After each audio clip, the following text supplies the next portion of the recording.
Last night I went back to where it all started. I watched Iron Man 1. Iron Man. The Iron Man. I am Iron Man. Not me personally. It's just one of the last lines in the movie.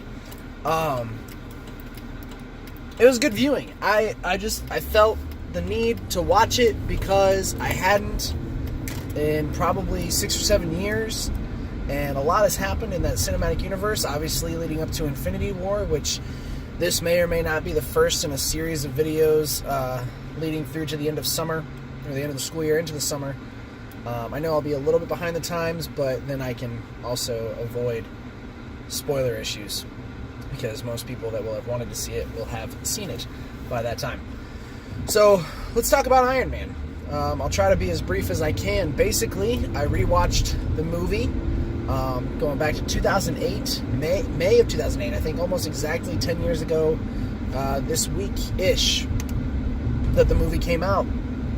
And it was a good viewing. I enjoyed it. I mean, I remembered the plot, obviously. I mean, it's not like it was revisiting something that I had forgotten. I knew what happened, that, Tony was captured and put into the cave and created his Iron Man suit, and developed it into the superhero, ultimately becoming Iron Man and putting himself out to the public and being approached by the Avengers.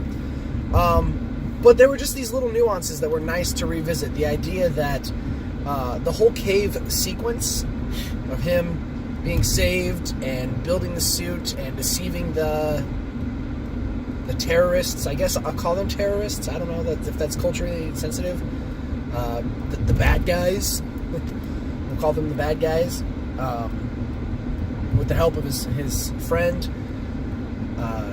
and then going back and realizing, he needs to change the scope of his business, yada, yada, yada. If you don't know the story, go watch the movie, because it's worth your time.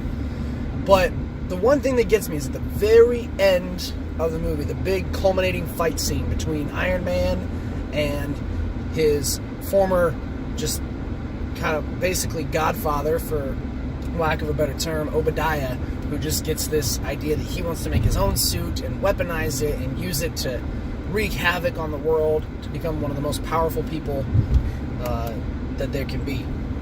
And they end with this fight, which is where I'm kind of going with this. At the end of the movie, CinemaSins did a video on it, let them take the sins, but here's one that I see as the most standout sin of this movie, is at the end when Obadiah reveals himself from behind the chains in the factory to Pepper. She starts running away from him, and he is stopped by this doorway. She goes through this concrete doorway, and his suit runs into it, and he can't get through. He's kind of clawing through, reaching after her, trying to get at her, and he can't get to her. Cut to her outside the factory in the parking lot, or the road driving up to the factory, and she's talking with Tony on the phone, and he's on his way to help her, to save her, and who should come rumbling out of the ground but Obadiah in this suit. So the suit couldn't make it through a doorway, a concrete doorway that's probably no more than 8 to 10 inches thick, and is already mostly open, but he can crawl through feet of earth and through asphalt. Like, yeah, I get that the ground is dirt, but he had to go through the ceiling of the building, like the basement, up into the ground, and presumably multiple feet rather than just a few inches. I don't see it. I think, shortest distance between 2 points is a straight line, sure, but I think you take the path of least resistance and go through the door. Especially after we see what he's able to do to a bus and to Tony and to just, it's not continuous. I don't think there's good continuity there. There's definitely some goof ups.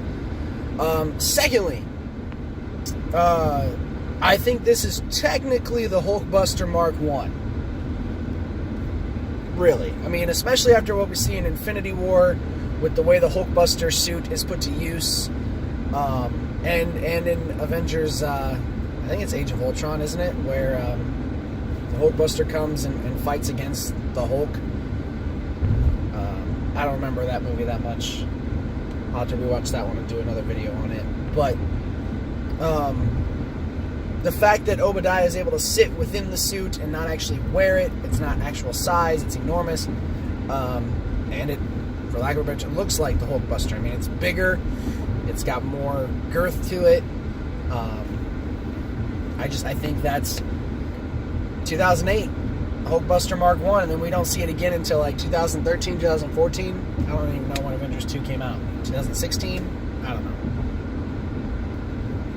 But those are just some of my thoughts. Again, I enjoyed reviewing the movie. I'll probably do all 3 Iron Mans in a row. I don't think I'm going to go through the series in chronological order. I think I'm going to go through it by character.